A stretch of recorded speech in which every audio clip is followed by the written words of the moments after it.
Welcome to The Connection Code, a podcast where we explore the relationships that make your life and work just a little bit better.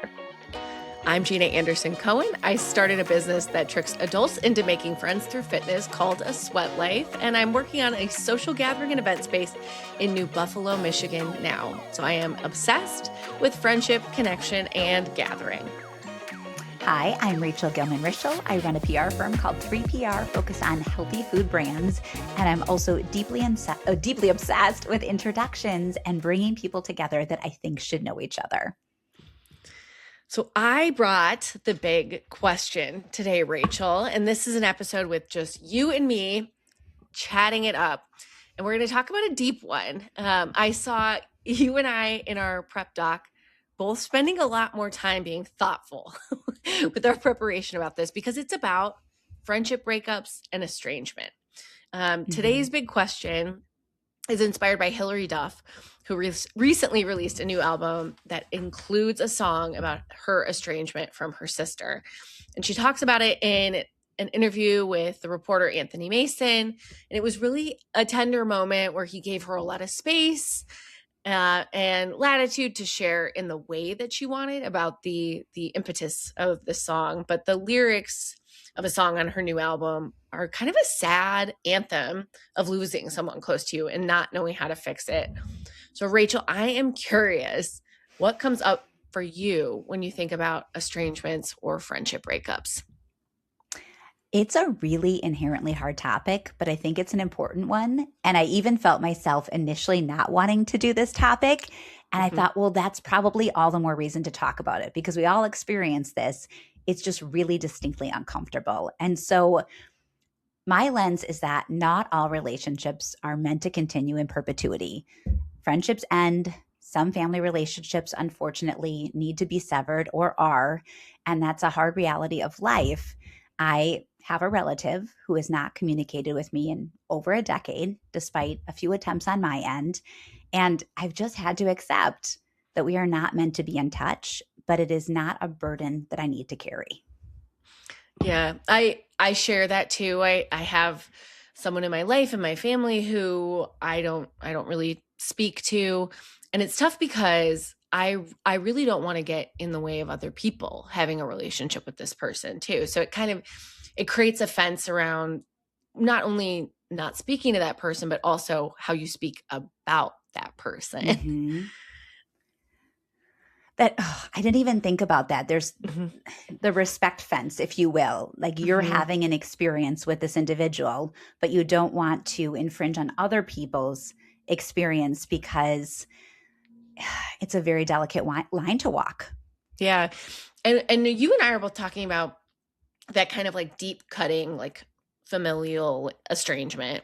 But there are also friendship breakups to deal with, which have their own kind of deep cutting feeling about them. And we'll talk about both on this episode. And I think both of us are not tiptoeing around this, but both of us have experience with it. And it's so hard to talk about because you don't always know why, because you don't always have a conversation. You don't always know the way out of it because it's hard to sit down and say, like, why are things this way? So, I mean, let's dig into the best of our ability because maybe we can give some color to it. Okay. I'll ask a question to go a little deeper. Rachel, how do you tell the difference between a friendship that's worth repairing and one that's okay to let go of? This was a great first question because I really had to reflect and think about it. I would say there's nuance and not a perfect answer because everyone's going to have to gauge the circumstances of this relationship that's in a place of turmoil. But I can share one perspective or one anecdote from a mistake that I made in case it's helpful. To set the stage, in my late 20s, I made a few new friends. And my longtime friends, my really established friends at this juncture were getting engaged, getting married, getting pregnant, and kind of moving on to a new life stage. And I felt a little bit left behind because I was still single and going out, and I wanted people who could share that experience with me. So when I made these new friendships, I thought, this is amazing. These people are right where I am. I'm really excited, and I leaned in a big way. And in the meantime, what I ignored, which was probably a big waving red flag, is that my longtime friends who really knew and cared about me didn't take to these new friends. They weren't as impressed by them. They didn't seem to really enjoy their company as much. They were a little bit wary. And I thought that they were being jealous and that they weren't accepting or making room for these new relationships. And only later did I realize that they just saw earlier than I was able to that these were surface people who weren't really there in the long haul. And sure enough, when the dynamic of the friendship shifted and it wasn't just fun anymore, it became clear there wasn't much to repair and it was better to walk away. Mm. Yes. I have that face. I think we all have, well, I have two kind of, to jump off of that, I have two kind of similar experiences, because it's like when you start new somewhere, when I remember when I started new in college, you're in the dorms and you're just looking for everybody who is having that experience that you're having to go along with you on this ride. I was one of like 3 people from my high school to go to the University of Wisconsin. So I was making all new friends.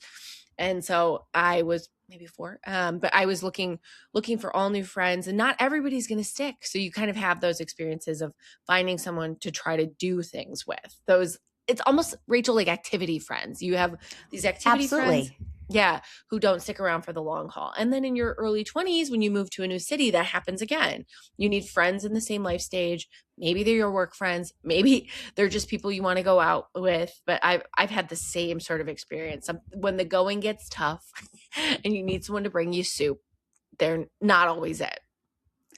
Well, maybe that answers for both of us a little bit of this question is you can tell the difference, or you can tell when a relationship is worth salvaging if they're the kind of friend who will show up for you in the hard moments. If you're sick, would they bring you soup? If you had to inconvenience them, would they be okay with it? Do you have the depth in the relationship where you can lean on them in a time of high need?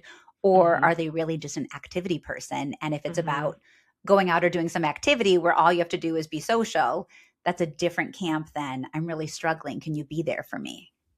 It is. Well, I think there's also the layer of like, are you willing to have a conversation? Like if something hard happens and it hurt you, or they felt hurt, or maybe you feel like you owe them an apology, are you going to take the step of having that conversation, or are you just going to let it float into the wind? Because the conversation's hard. I mean, like a hard conversation in and of itself when you're in a long-term valuable relationship is always going to be hard. But when you don't know how it will be received, or if your perceived slight is going to earn an apology from that person, it is hard to start that conversation. Yeah, you're taking me back, not to belabor this one thing, but Let's I realized of these relationships I'm referring to, at one point I felt a little bit ghosted by one of the women. And I was like, God, we spent so much time together. Why am I kind of being held at arm's length? And I tried to have a really direct conversation about, did I do something? Has something happened? Has something shifted between us? Is there something we need to address?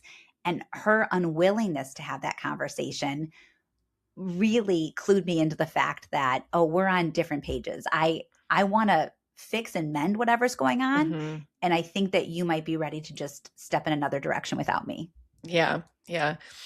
There was sort of this friend who I thought was, like a pretty close friend. We'd gone through our 20s together, and we had this experience on a trip that just like did not go well. And after that trip, both of us just sort of let the friendship float away and never had the conversation. Yeah. Because I think both of us were like, you know what, this doesn't fit anymore. This isn't it. And I didn't try to have the conversation, and neither did she. So I think that to me was like, that was the sign of like, this was a season and that season is over. I think if it were today, I would at the very least try to have the conversation to rectify any wrongs that maybe she saw or I saw, so that we could at the very least like clear the road, because you never want to leave someone with a bad taste in their mouth. But the trip didn't go well, and we both were like, goodbye. I have to ask more about the trip though. Now, so do you think it's a good thing that this trip happened because it put your friendship under maybe a magnifying glass and you started to see things you didn't see before? Or do you wish you'd never taken the trip and things might have been different? Well, I think that it was a friendship that wasn't ready for any sort of weekend trip. Like I think we all tried to push this friendship to that sort of next phase of like, let's spend more time together. Like the complication was with we brought our dog who shouldn't have been there. So we brought our dog. It was inconvenient for everybody. We were new dog owners. You could tell they didn't have a good time. We were stressed out the entire time. Everybody sort of walked away being like, ugh, our stress amplified each other's stress. It was not a relaxing weekend. So I think we should have had a conversation like Justin and I about like, is this dog ready to travel? No. Okay, I didn't realize it was a couple's trip at first. Yeah. I thought it was just a two-person trip. It was a couple's trip. Yeah, it was a couple's trip. And it probably like we just shouldn't have taken the trip, or we should have thought about the dog, or even now, like as I'm thinking about this, like it probably would have been worth a conversation like, oh shit, I'm sorry it didn't go that well with the dog. Like, but also like it was like neither one of us, I think, were like at the point where we would have been like, oh man, that just didn't go well. We didn't have the kind of friendship where we could look at each other and say like, that didn't go well. I'm sorry about that. Yeah. But I also think, to give you a little grace, if it was a reciprocal response, you both sort of naturally pulled away, one person wasn't left hanging, maybe that's okay too. I think so. You can't leave one side wanting closure and the other side refusing to give it. Yeah. I think so. Yeah, I think we both walked away, and that's pretty mutual when it comes to friendship, honestly. Would I do it that way today? There's one more. No. No. Yeah. But look at how evolved you are, Jeana. You're a friend expert. So evolved. You reminded me of one more thing with the when it's a time to repair or a time to walk away. Something else nagged at me about this in a good way. I'm like, what criteria would keep me going in a hard spot versus saying maybe it's just time to move on? It's the long-term relationships. And I don't think that having history essentially means that you have to stick it out. Like you are not obligated because you went to elementary school together or you're camp friends or whatnot to go the distance.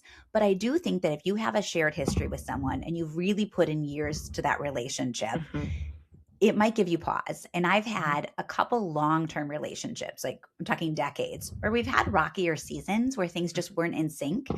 And there have even been times where I'm like, does this serve us today? Should we actively be friends, or are we only friends because we grew up together? But then those seasons passed and we found a new rhythm and a new way forward. And I'm actually very grateful to have the relationship we do today. So I think newer friends, less stable foundation, less history, you might have a different repair thought. But when you've gone through life together and they've been embedded in your life story, it might be worth really evaluating if you can fix the thing that's kind of causing a little bit of friction. Yeah. I have friends like that too, where it's you have tough seasons, but it's so worth it to come back to each other. Yes. All right, let's dig into the friendship breakup of it all.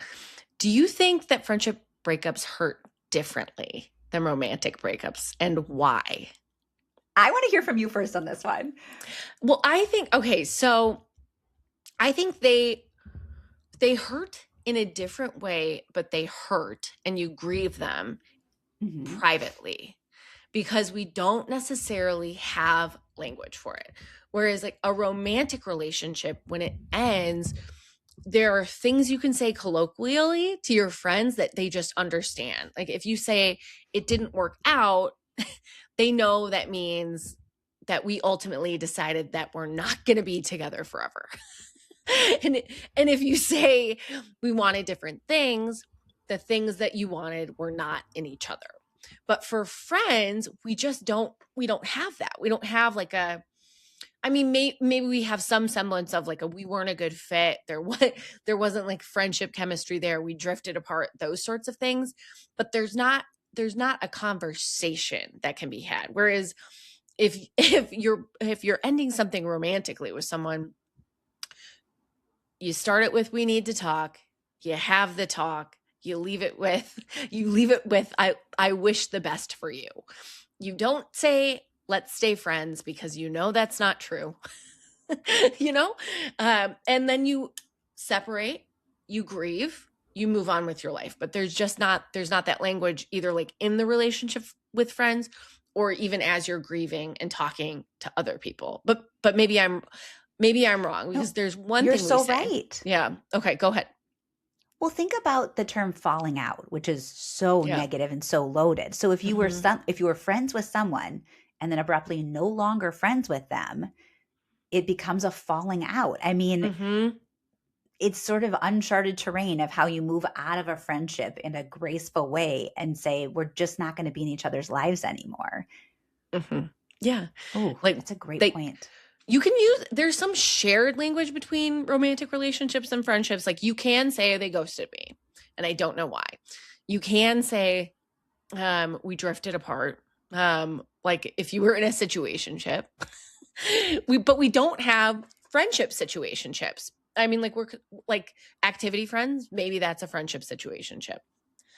But Rachel, I'm curious, what about you? What do you think this fallout feels like? This was a timely question because I literally caught up with a friend yesterday and we talked about friend fissures, friend friction, and how, in a way, it is harder than a romantic relationship going through a struggle period. And one of the things that we touched on, which was kind of an aha moment, is if you and your romantic partner are having a tough time, you can lean on physical intimacy to repair or to bond or Yeah. reconnect. You don't have that with a friend. You have emotional intimacy. So if something's wrong between you or something feels off, you have to move through those feelings with really hard conversations. It's not as though you can lean on the physical intimacy and that aspect of a relationship to kind of carry you through a tough part.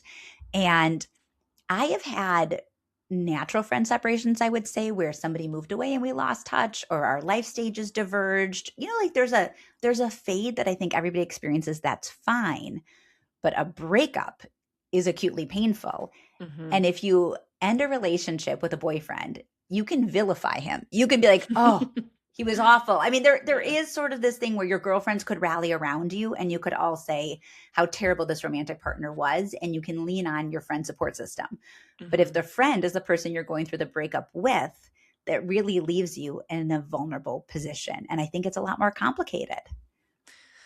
Yeah. And I think it's interesting again to compare it to romantic relationships. Like if you are married or in a like a domestic, if you have a legal document tying you to each other, like that is quite the hurdle to get over, to get out of the relationship. So there's also that those long-term romantic relationships where you're actually making a legal commitment to each other, you have to work through it because the opposite is, I mean, you can exit, but it's hard. It is a challenge. Mm-hmm. Whereas friendship, like there's no legal commitment. There's no binding ceremony. You don't stand up in front of your friends and family and say we're going to be friends forever.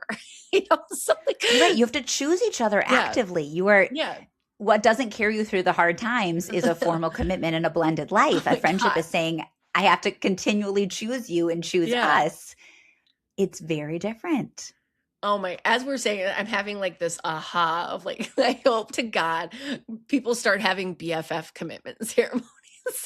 Oh, That'd be so cute. Maybe people are. I'll do some research. you know Ah, what though? I want to say this. I don't think there's anything wrong with periods of conflict, of change, of turmoil. I think it's a very normal thing. right. And my very oldest friend Lisa, who I met in diapers. So I've lived my entire life with Lisa. We have never had a hard friendship conversation in Mm. almost 45 years. And Mhm. I mean, we couldn't talk for the first couple, we were very young. But Yeah. I think there are sometimes relationships where there's just flow and ease. And then there's Mhm. sometimes relationships that require putting in the work to say, I'm having an unmet need, or I was really Mhm. disappointed in how you handled that, or I don't feel like a priority right now. And that's Mhm. tough for me. Like, could you make more space for me? Mhm. So there's a whole spectrum of, I think, how relationships yeah, evolve and change and whatnot. But yeah, to be rejected by a friend or to be broken up with by a friend, very specific and painful. And on the flip Mhm. side, to have to be the one to put that in motion is also really tricky. Mhm. Mhm. Because the question is like, has something about them. The thing you always ask yourself is like, what did I do? Like when you're in those Yes. situations, what did I do? How could I change it? Is it me? Is it me? Or is it like the dynamic here? And sometimes like it's just the dynamic. It's just the two of you aren't a fit anymore because people are constantly changing. Our cells turn over every 48 hours. Like we're not the same version of ourselves every single day. So like obviously you either have to change together or accept the change or part.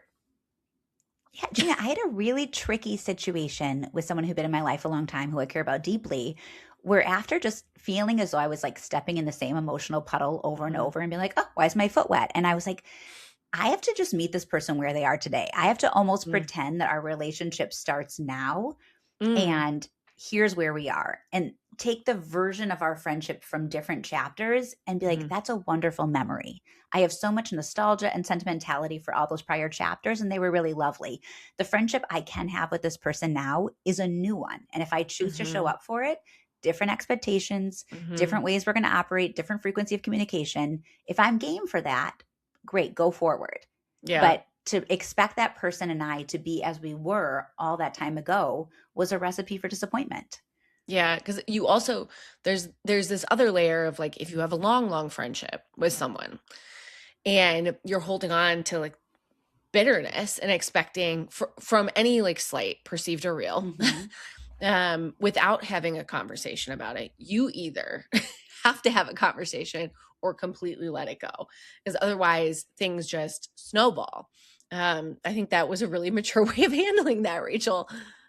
Thank you. Well, I was holding a bit of a grudge and something was festering, and finally I Mm. had to be like, nope, like either let it go, like let the relationship go because I want to be mad about this thing, Yeah. or sort of separate the chapters and embrace a new one and just recalibrate my expectations, which Chapter two. sounds lovely as I'm saying it. It wasn't like an overnight process, but Right. much happier now. I am. Yeah.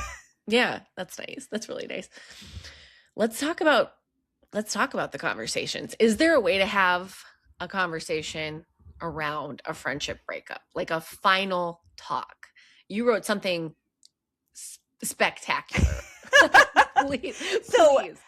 I'm taking this assignment very seriously. Hmm. You know, I don't have a great memory anymore, but immediately what popped into my head, I'm going to pull it up for a video, was a book I've held on to by Rabbi Steve Leder, which is For You When I Am Gone, 12 Essential Questions to Tell a Life Story. And this was a really beautiful book. And even though I read it a while ago, I flashed in 2 seconds back to a section of this book because it was so powerful. Hmm. And it was okay. So to set the stage, he has amassed wisdom from different people and he shares it anonymously. So it's not just the rabbi's perspective on life's big questions, but other people he trusts. And the question that stood out was, have you ever cut someone out of your life? And that's a big, hairy question. Hmm. And the responses were very raw and vulnerable and real. So even if I don't know the exact answer to how to have the talk, I wanted to share two people's responses about cutting someone out of their life that I thought were beautifully resonant. One person said, sometimes goodbye is a gift to you and to them. I believe that people come into our lives for a reason, a season, or a lifetime. Separation is never easy, but sometimes it's necessary. And this is the part I love the most. When my relationship with a particular person ceases to make me a better person, it's time to move on. Whew. And then this next person said, hopefully, when we make a mistake, we can accept responsibility for it, apologize, and make amends. In doing so, hopefully, we attract the same type of person in our relationships. But sometimes we will have those in our life that are not kind, that use us, or betray us. When someone shows you that they are that person, let them go. Whew. Oh, my goodness. I I have nothing really to add to this because I saw that answer and it was like this is just such unreasonable advice, like unreasonably good advice that um that you're bringing to this conversation. I mean, we could tap into Brene Brown if we want, Yes. and just honor the fact that sometimes we don't get to own both sides of the equation. We only get to own what we control, and sometimes the best thing we can do when we can't control the other person's willingness to have that conversation with us is to give them generosity, give them the most generous assumption, like maybe that person's life is blowing up and they can't wrap their mind around breaking up this friendship with me. Or maybe they have an unmet need and they don't know how to say it, or maybe their attachment style is something that I'm not equipped to deal with. So sometimes we don't get to have the conversation, but one would hope, as we are mature and evolved humans in friendships.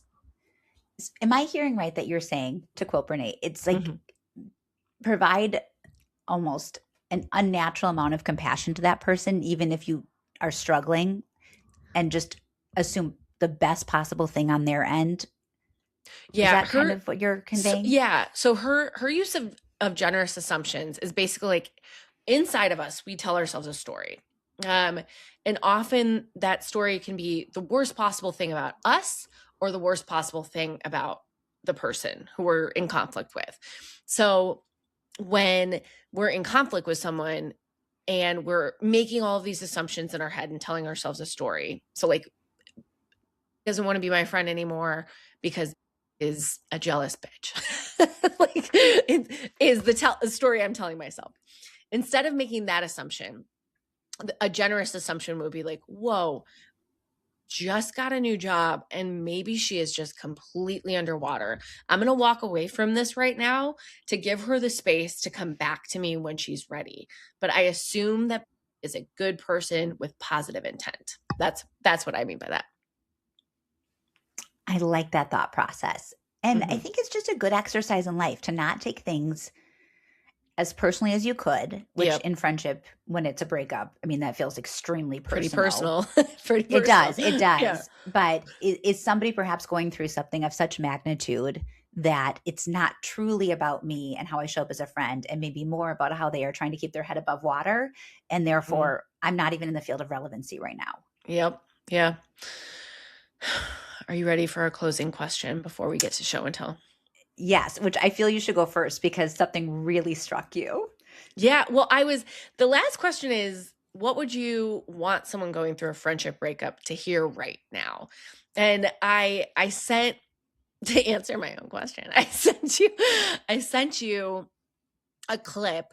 I'm reading or listening to, but whatever, it's both, the book Platonic by Marissa G. Franco.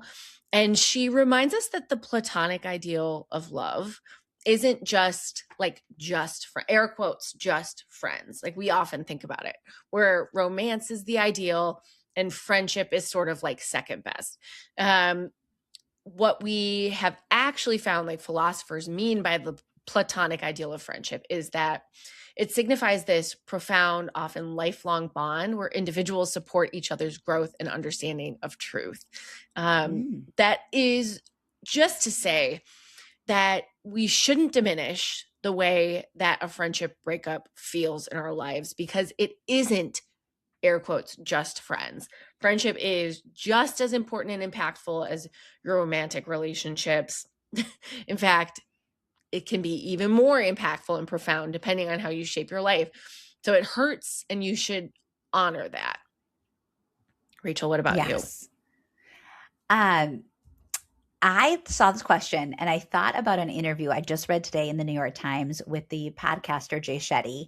And there's something about his final answer in the interview that just felt like it fit this ask. So to summarize it before I read it verbatim, I think if a friendship is ending, it could be very easy to dismiss the whole relationship as a waste of time, like throw the baby out with the bathwater. But I think this negates the value somebody brought to your life. And I think in general, even if an ending is hard, that doesn't mean the experience prior to it wasn't worthwhile, informative, and educational and helpful. So this is the abridged version of what Jay said. We have this habit of almost disregarding our experience, our lessons, our emotion, everything we've been through. I would encourage people to reflect on those moments, to learn from them, to value them, no matter how difficult and painful they might be. there will be so much value in it. I love that. What is that? There's a Hallmark card or a quote that just came to mind. It's cliched because it's true, which is don't cry because it's over, smile because it happened. And it's like a really simplistic way of honoring the good in an experience, Yeah. even if it came to an end. Yeah. I like that because it goes back to your chapter thing. Like maybe you just have to mark it as a chapter. Like there was this really wonderful chapter and then the story ended. Dun-dun. And then you grab a new book. Yes. Exactly. And then you grab a new book. Oh, wow, Rachel. I feel like there's could talk something about a book. I know there's something about a book and words. Well, we've quoted quite a few writers and authors today. We could talk about this forever. Does your I'm show so and tell glad today- you brought it up. Thank you. And well, I know that both of us were like, should we, shouldn't we? And we danced around it because we don't want to hurt anyone in our lives, but also like this is a topic that's important to us and a lot of other people too. Yes. And I think that the part underneath it that I was kind of grappling with is I know I have been a disappointing friend at times. Friend at times. I will be a disappointing friend in the future. It's never intentional. It's never my goal. But I think we all have moments where we could be better in our friendship. And then there's other moments where we're really proud of ourselves, where we feel like we show up beautifully and we're supportive and we're loving and we're caring and we're dialed in. And it's always going to be a spectrum and a balance. Mm-hmm. Yeah. Rachel, should we do show and tell? Yes, let's do it. What'd you bring? So I totally off topic for show and tell, but I recently participated in a storytelling event and you were going to come, but you were very sick. It was at a spot in Lincoln Park called Palace Studio, which is this gem of a creative art studio. And Megan Kulick and Meryl Hunter put together the storytelling evening. It was about 30 people and the theme was trust and hope. And you had 5 minutes as a reader to tell a nonfiction story. And I was so nervous. I forgot how nervous I can feel reading something creative that's true to myself in front of an audience. But I loved it. And I immediately realized that there's an alchemy to being in a room together, not digitally, where people share something that is heart-centric and real and funny and poignant, and people respond in real time. They had a Q&A, which I thought was brilliant. Between Bites never thought to do a Q&A. Oh, you got to. And the room just felt a buzz. And I was like, this is connection in action. We are sharing stories. We are responding. We are engaging. And I just rode a high afterwards, so much so that I'm auditioning for a storytelling event in Minnesota. What? That's so good. Do you want to share what the event is or tell me later? I wish I knew more about it. My sister went last year. I think the organization's called Twin Cities Jew Folk. And I think it's like storytelling around Jewish women. But she said it was kind of like Mortified, where you read from your diary. Yeah. Also The Moth. So this idea of like stories that can be funny or they can be really serious. Mm-hmm. And I think they choose 10 readers to be on stage. And I was like, you know what? I'm just going to throw my hat in the ring. I love it. And so I was able to watch it afterwards via video. Thank you for sharing it with me. And I just have to compliment you. Your comedic timing was great. Your storytelling was amazing. I love the way you really like, you punched up the emotional relevance with these cute and wonderful jokes. Thank you. And there also was, can I share like of course. Okay. So the funniest part was that the crux of the story was that you called your sister a word that we shall not repeat on this podcast. And when you told me that the story was about that, I like literally was like, I can't wait to see how she does it, how she broaches the topic of the word. And you did such a great job. It was so wonderful. Thank you. I guess I should explain.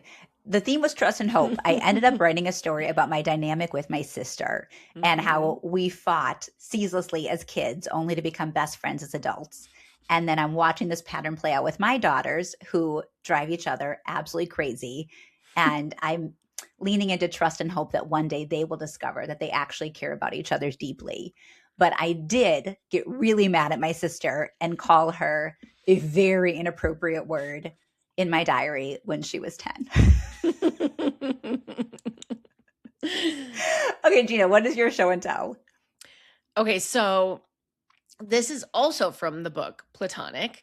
But I had this moment of like, whoa, when I read or listened to this fact in the book. The author stated something that I literally had to Google to fact check.